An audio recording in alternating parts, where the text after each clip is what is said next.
மக்களே அனைவருக்கும் வணக்கம். Welcome to Abid sir English. இன்சூரன்ஸ்ல இந்த அசிஸ்டன்ட் நோட்டிஃபிகேஷன் ஒன்று வந்திருக்கு மக்களே. அதாவது கவர்மெண்ட் ஆஃப் இந்தியா கிட்ட life insurance, general insurance companies இருக்கு. லைஃப் இன்சூரன்ஸ் வந்து நமக்கு எல்ஐசி தெரியும். ஜென்ரல் இன்சூரன்ஸ் வந்து என்ஐஏசிஎல், அடுத்து ஓரியன்டல் இன்சூரன்ஸ், இந்த மாதிரி இன்னொரு இன்சூரன்ஸ் கம்பெனி இருக்கு. ஓகேங்களா? இந்த இதில் வந்து ஏஓ எடுப்பாங்க, தென் வந்து அசிஸ்டன்ட் எடுப்பாங்க. இந்த அசிஸ்டண்ட்டுக்கான ஒன் ஆஃப் த நோட்டிஃபிகேஷன் தான் வந்திருக்கு. நோட்டிஃபிகேஷனுக்குள்ளே போயிடுவோமா? இங்கே இருக்கு,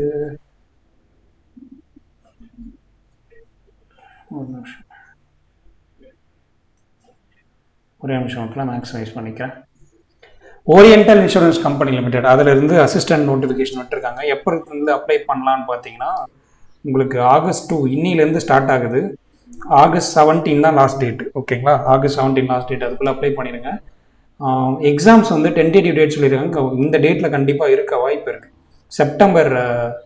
செப்டம்பர்லேயே உங்களுக்கு எக்ஸாம்ஸ் வச்சுருக்காங்க. September 7, October 28 வந்து உங்களுக்கு மெயின்ஸ் எக்ஸாம் வச்சுருக்காங்க. 2 லெவல், இப்போ Tier 1 Tier 2 மட்டும் தான் இருக்காங்க. ப்ரிலிமினரிஸ், மெயின்ஸ், அவ்வளோதான். ஓகேங்களா?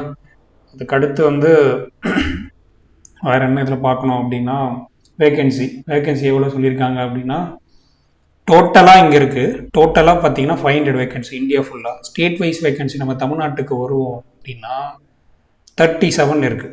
37 வேகன்சி. இன்சூரன்ஸில் மோஸ்ட்லி கம்மியாக தான் மக்களே வரும். ஏன்னா இன்சூரன்ஸ் கம்பெனி வந்து இப்போ கம்மியாக தானே இருக்குது. ஸோ அதனால் அசிஸ்டண்ட் கம்மியாக தான் எடுப்பாங்க. ஆனால் இது எப்படி இருக்குன்னா, உங்களுக்கு ஆர்ஆர்பி கிளர்க் லெவல் இருக்குல்ல, அதோட கொஞ்சம் மேலே ஐபிஎஸ் கிளர்க்கு கொஞ்சம் கீழே. ஆர்ஆர்பி கிளர்க் லெவல்லே சொல்லலாம். கட் ஆஃப் உங்களுக்கு ஹியூஜாக இருக்கும். நல்ல கட் ஆஃப், அதிகமான கட் ஆஃப் இருக்கும். அவள் ஈஸியாக தான் இருக்கும். நீங்கள் கொஸ்டின்ஸ்லாம் போட முடியும். உங்களால் போட முடியாத செக்ஷன்னா எல்லாம் போட, கரண்ட் அஃபேர்ஸ் மட்டும்தான் கொஞ்சம் டஃப்பாக இருக்க மாதிரி உங்களுக்கு ஃபீல் ஆகும். மற்ற எல்லா செக்ஷன்லையும் நீங்கள் வந்து நிறையவே போட முடியும். ரீசனிங்லாம் ஃபுல்லாக கூட உங்களால் மெயின்ஸில் சொல்கிறேன்.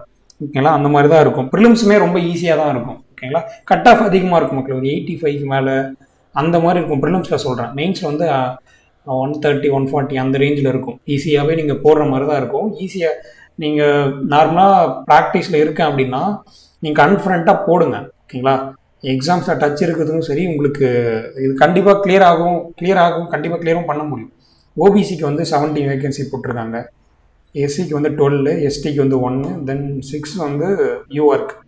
ஓகேவா? அடுத்து வேகன்சி பார்த்துட்டோமா? வேறு என்ன பார்க்கணும் அப்படின்னா, எலிஜிபிலிட்டி க்ரைட்டீரியா, ஏஜ் என்னென்னு. மினிமம் 21 இயர்ஸ் இருக்கணும், மேக்ஸிமம் 30. அப்போ 3+3 வந்து எழுதலாம். ரிலாக்ஷன் ஓபிசி வந்து +3, ஷெட்யூல்டு கேஸ்ட், ஷெட்யூல்டு ட்ரைப்ஸ் வந்து +5 போட்டுங்க. 35 வரைக்கும் எழுதலாம். யூஸ்வலாக நம்ம பேங்க்கில் இருக்குன்னா 31 வரைக்கும் தான் வரும். பட் இதில் இன்சூரன்ஸில் 3 இயர்ஸ், 33 வரைக்கும் நீங்கள் எழுத முடியும். பிடபிள்யூனா 10 இயர்ஸ் ரிலாக்ஸேஷன் வருது. ஓகேவா? பார்த்துங்க. அடுத்து வேறு என்ன பார்க்கணும் அப்படின்னா, எஜுகேஷன் குவாலிஃபிகேஷன் எனி டிகிரி தான், அது பிரச்சனை இல்லை. அடுத்து எக்ஸர்வீஸான இதெல்லாம் பேசிக் இன்ஃபர்மேஷன் தான். வேறு என்ன பார்க்கணும்? பர்சன் வித் டிசேபிலிட்டிஸ், அவங்களுக்கு அந்த ரிசர்வேஷன் கோட்டா பற்றி சொல்லியிருக்காங்க. அடுத்து ஸ்கிரைபுக்கான கைட்லைன் சொல்லியிருக்காங்க. எக்ஸ்ட்ரா 20 மினிட்ஸ் எக்ஸ்ட்ரா அவங்களுக்கு அந்த மாதிரி கேண்டிடேட்ஸ்க்கு தருவாங்கல்ல, லைக் ஸ்கிரைப் வச்சு போகிற கேண்டிடேட்ஸ்க்கு சொல்கிறேன். அது இதெல்லாம் எக்கனாமிக் வீக்கர் செக்ஷன்லாம் உங்களோட அதுக்கு வாங்கினா ஒரு ரெசிடென்ஷியல் ஃப்ளாட் எவ்வளோ இருக்கணும், இதெல்லாம் பேசிக் இன்ஃபர்மேஷன் தான். நீங்கள் சர்டிஃபிகேட் அப்ளை பண்ணுறப்பே உங்களுக்கு அதெல்லாம் தெரியும். அடுத்து ப்ரீ எக்ஸாம் ட்ரைனிங்னா ஒன்றும் இல்லை. எக்ஸாம்ஸ் ஃபஸ்ட் டைம் எக்ஸாம் போகிறவங்களுக்கு எக்ஸாம் இன்டர்ஃபேஸ் எப்படி இருக்கும், எத்தனை மணிக்கு எக்ஸாம் ஸ்டார்ட் ஆகும், எக்ஸாம் ஸ்டார்ட் ஆகும், ஸ்டெப் பை ஸ்டெப் ப்ராசஸ், என்னென்ன அந்த உங்களுக்கு இன்டிமேஷனை வந்து எக்ஸாமினேஷன் ஆல்ரெடி சொல்லுவாங்க. பட் ஃபஸ்ட் டைம் எழுத போகிறவங்களுக்கு அந்த டைமில் பேனிக்காக இருக்கும்ல. இப்போ முன்னாடியே வந்து எக்ஸாம்ஸ் இப்படி தான் இருக்கும்.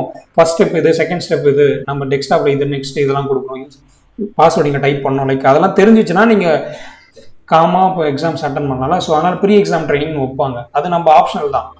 அதை பற்றிலாம் ஒரு இன்டிமேஷன் சொல்லியிருக்காங்க. அடுத்து செலெக்ஷன் ப்ராசஸ் வந்து ஃபஸ்ட்டு ப்ரிலிம்ஸ் வந்து நம்ம பேங்க் கிளர்க்கு பேட்டர்ன் தான். English reasoning 35, English 30 question, reasoning 35, quants வந்து நியூமரிக்கல் எபிலிட்டி, குவான்ஸ் 35 கொஷின். ஓகேங்களா? 1 hour டைம். ஓகேங்களா? அது கட் ஆஃப் வந்து கண்டிப்பாக 85 மேலே 90 அந்த ரேஞ்சுக்கு எதிர்பார்க்கலாம் மக்களே. நீங்கள் எல்லாமே ரீசனிங் குவான்ஸில் ஃபுல்லாக போட்டுடலாம். ஓகேங்களா? இங்கிலீஷில் தான் கொஞ்சம், இங்கிலீஷ்லையும் நல்லா பண்ணிட்டீங்கன்னா ஃபுல்லாக போட்டுடலாம். ஓகேவா? அந்த லெவலில் தான் இருக்கும். ஆர்ஆர்பி கிளர்க்குலாம் பார்த்துங்க, அந்த லெவலில் தான் உங்களுக்கு இருக்கும். அடுத்து மெயின்ஸ் பேட்டர்ன் பார்த்துங்க. இங்கிலீஷ் 40 கொஷின், 50 மார்க்கு, 30 மினிட், மொத்தமாக 2 hours எக்ஸாம். அடுத்து reasoning 40 question 50 mark, numerical ability 40 question 50 mark, computer வந்து 40 கொஷின் 50 மார்க்கு, அடுத்து ஜென்ரல் அவேர்னஸ் 40 கொஷின் 50 மார்க்கு. ஓகேங்களா. அடுத்து இதில் பாருங்கள், இந்த டைமிங் பாருங்கள், கம்ப்யூட்டருக்கு வந்து 15 மினிட்ஸ் தான் கொடுத்துருக்காங்க, ஜென்ரல் அவேர்னஸ்க்கு 15 கொஷின் தான் கொடுத்துருக்காங்க. அப்போ வந்து நீங்கள் தெரிஞ்சதுனா போடணும், இல்லைன்னா டக்குன்னு போகிற மாதிரி இருக்கும். கம்ப்யூட்டரும் நீங்கள் ஆர்ஆர்பிக்கு படிப்பீங்கல்ல, அது இப்போவே ஸ்டார்ட் பண்ணிடுங்க. இப்போ நீங்கள் கம்ப்யூட்டர் எடுத்து படிக்க ஸ்டார்ட் பண்ணிங்கன்னா ஆர்ஆர்பிக்கு யூஸ் ஆகும். ஏன்னா ஆர்ஆர்பி நம்மளுக்கு இந்த மாதிரி லேட்டஸ்ட் ஸ்டேஜஸ்லாம் வருது. ஸோ அதனால் அதை பார்த்துங்க. அடுத்து 1/4 வந்து நெகட்டிவ் மார்க் இருக்கும், அது உங்களுக்கு தெரியும். அடுத்து வேறு என்ன இதில் பார்க்கணும் அப்படின்னா, ரீஜனல் லாங்குவேஜ் டெஸ்ட், அதாவது எல்பிடி. மெயின்ஸ் முடிஞ்சதுக்கப்புறம் உங்களுக்கு எல்பிடி வைப்பாங்க. நீங்கள் 10th 12th வந்து தமிழை ஒரு சப்ஜெக்டாக சூஸ் பண்ணியிருந்தீங்க அப்படின்னா எல்பிடி இருக்காது. அப்படி இல்லைன்னா உங்களுக்கு எல்பிடி இருக்கும். ஒரு எழுத படிக்க தெரியுதா அப்படின்றத பார்ப்பாங்க. ஓகேங்களா. அடுத்து எல்பிடியில் ஃபெயில் ஆனீங்கன்னா நம்ம கஷ்டம், ஜாப் கொடுக்க மாட்டாங்க. அதனால் வந்து நம்ம வேறு ஸ்டேட்லாம் போட முடியாது, யோசிச்சு போடுங்க. அதனால் எல்பிடி கிளியர் பண்ணாதான். அடுத்து எக்ஸாமினேஷன் சென்டருக்கு வருவோம். எக்ஸாமினேஷன் சென்டர் தமிழ்நாடுக்கு என்னென்ன சொல்லியிருந்தாங்க, சென்னை, கோயம்புத்தூர், மதுரை, என்ன வேலூரை காணோம், மதுரை, திருச்சிராப்பள்ளி, நாகர்கோவில், தஞ்சாவூர், விருதுநகர். ஓகேங்களா. அடுத்து ப்ரிலிம்ஸ். இது மெயின்ஸ்க்கு வந்து இது வேகன்சி கம்மி இல்லை மக்கள், ஏன்னா சென்டர் வந்து கம்மியாக தான் வச்சுருப்பாங்க. நிறைய சென்டர் அப்ளை பண்ணுற கவுண்டே வந்து less than lakh தான் இருக்கும், அவ்வளோதான் அப்ளை பண்ணுவாங்க. அதனால் தமிழ்நாட்டுக்கு பார்த்தீங்கன்னா மெயின்ஸ் வந்து சென்னை மட்டும்தான் போட்டாங்க. அப்போ அந்த மெயின்ஸ் டேட்டில் சென்னையில் இருக்கிற மாதிரி பிளான் பண்ணிங்க. ஓகேங்களா.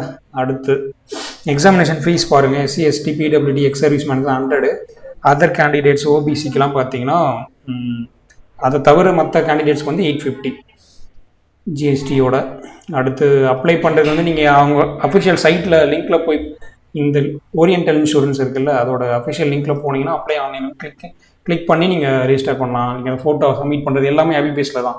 அந்த ஹேண்ட் ரிட்டன் டிக்ளரேஷன் என்ன எழுதணும்னு இங்கேயே சொல்லியிருக்காங்க பாருங்கள். பேஜ் நம்பர் 18 சொல்லியிருக்காங்க. பேஜ் நம்பர் 18 நல்லா நோட் பண்ணிங்க. அதில் வந்து பார்த்து அதை கரெக்டாக எழுதிருங்க. பிளாக்ல எழுதி அதை அப்லோட் பண்ணிடுங்க. 50 to 100 கேபிக்குள்ளே இருக்கணும் அது. ஓகேங்களா. ஃபோட்டோஸ்லாம் என்னென்ன கேபி இருக்கும், அது மோஸ்ட்லி ஐபிபிஎஸ்க்கு இருக்கிற மாதிரியே தான். ஃபோட்டோஸ்க்கு பாருங்கள் அதே தான், 20 to 50 கேபி. தம்ப் இம்ப்ரெஷனுக்குலாம் அதே தான் மக்களே. Thumb impression 20 to 50 KB. Signature வந்து 10 to 20 கேபி. அடுத்து வேறு இதில் பார்க்கணும். கால் லெட்டர்ஸ் வந்து ஒரு 7 டேஸ்க்கு முன்னாடி உங்களுக்கு ஒரு எக்ஸாமினேஷன் டேஸ்க்கு முன்னாடி, அதெல்லாம் பேசிக் இன்ஃபர்மேஷன் தான். அடுத்து இதெல்லாம் வந்து அஃபிடேவிட் சம்மந்தமான விஷயம் மக்கள். இதெல்லாம் சேலரி எவ்வளோ இருக்கும் அதெல்லாம் சொல்கிறாங்க. உங்களுக்கு ஒரு கிளர்க்கு ஒரு 40க்கு மேலே கிடைக்கும். ஸ்டார்டிங்காக 40 கிடைக்கும் உங்களுக்கு. அந்த மாதிரி தான் இருக்கும் அசிஸ்டன்ட் ஜாப். உங்களுக்கு வந்து ஒர்க்கும் ரொம்ப கம்மியாக தான் இருக்கும். ஏன்னா இன்சூரன்ஸுன்றப்போ நம்மளுக்கு வந்து இப்போது இன்சூரன்ஸ் பெனட்ரேஷன் கம்மியாக இருக்கிறதால உங்களுக்கே தெரியும், நம்ம ஹேண்டில் பண்ணுற கஸ்டமர்ஸ் கம்மியாக தான் இருக்கும். ஸோ உங்களுக்கு ஒர்க் ப்ரெஷர் இருக்காது, நல்ல ஜாப் தான். ஆனால் காம்படிஷன் அந்த அளவுக்கு இருக்கும். இப்போ 90 கட் ஆஃப் 90க்கு கிட்ட இருக்குன்னா நீங்கள் எந்த அளவுக்கு இருக்கணும் கான்ஸ்டியூஷன் பார்த்துங்க. அது ஆனால் போட முடியும். ஆர்ஆர்பி கிளர்க் லெவலில் நமக்கு நீங்கள் மார்க் எடுத்து பார்த்தீங்கன்னா உங்களுக்கு தெரியும் அது எந்த லெவலில் அப்படி நீங்கள் போட முடியுமா என்னென்னு. ரொம்பலாம் பயப்படுற மாதிரிலாம் இருக்காது. அப்ளை பண்ணுங்கள். உங்களுக்கு டச்சில் இருக்க எக்ஸாம்ஸ் ஸ்டார்ட் ஆகிடுச்சு, டச்சில் இருக்க உதவும் நீங்கள் கிளியரும் பண்ணலாம், நீங்கள் வாய்ப்பு இருக்குது. ஓகேவா. இதை நீங்கள் கம்ப்யூட்டர் நாலேஜ் இருக்குது மக்களே. நம்ம வெப்சைட்டில் வந்து கம்ப்யூட்டருக்குமே இருக்குது. ஒரு நிமிஷம் காட்டுறேன். அபிட் சார் இங்கிலீஷ்னு கூகுள் பண்ணிங்கன்னா இங்கே பாருங்கள், பேங்கிங் அதில் போனீங்கன்னா லோட் மோர் கோர்சஸ் இங்கே இருக்குது பாருங்கள். இந்த 5-in-1 கோர்ஸில் கரண்ட் கம்ப்யூட்டர் இருக்குது பாருங்கள். கம்ப்யூட்டர் அவேர்னஸ்க்கு வந்து உங்களுக்கு வீடியோவுமே இருக்கும், பிடிஎஃப்மே இருக்கும், குவிஸுக்கான பிடிஎஃப்மே இருக்கும், குவிஸு போடுறதுக்கான ஆப்ஷன் நீங்கள் குவிஸுமே நீங்கள் எடுத்துக்கலாம். எல்லாமே சேர்ந்து இருக்கும். ஓகேங்களா. ஆல்மோஸ்ட் நிறைய வீடியோ, ஒரு சில கான்செப்ட் நிறைய வீடியோலாம் போட்டிருப்பாங்க, கொஷின் ஆன்சர் எக்ஸ்பிளேஷன்லாம் சேர்ந்து போட்டிருப்பாங்க.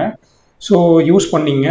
இந்த 5-in-1 கோர்ஸை நீங்கள் வாங்கினீங்கன்னா அதில் இருக்கும், யூஸ் பண்ணிக்கலாம். எல்லாமே வந்து மேக்ஸிமம் அப்லோட் ஆகிடுச்சு. இன்னும் இப்போ எல்லாத்துலேயுமே வீடியோ அப்லோட் ஆகிருக்கு. ஓகேவா. யூஸ் பண்ணிங்க. கரண்ட் அஃபேர்ஸ்க்குமே இருக்குது, கரண்ட் அஃபேர்ஸ்க்குமே நம்ம கண்டென்ட் போட்டுட்ருக்கோம். சரி மக்களே, ஏதாச்சும் இது சம்மந்தமாக ஏதாவது டவுட் இருந்தால் கமெண்ட் பாக்ஸில் லீவ் பண்ணுங்கள். நன்றி மக்களே.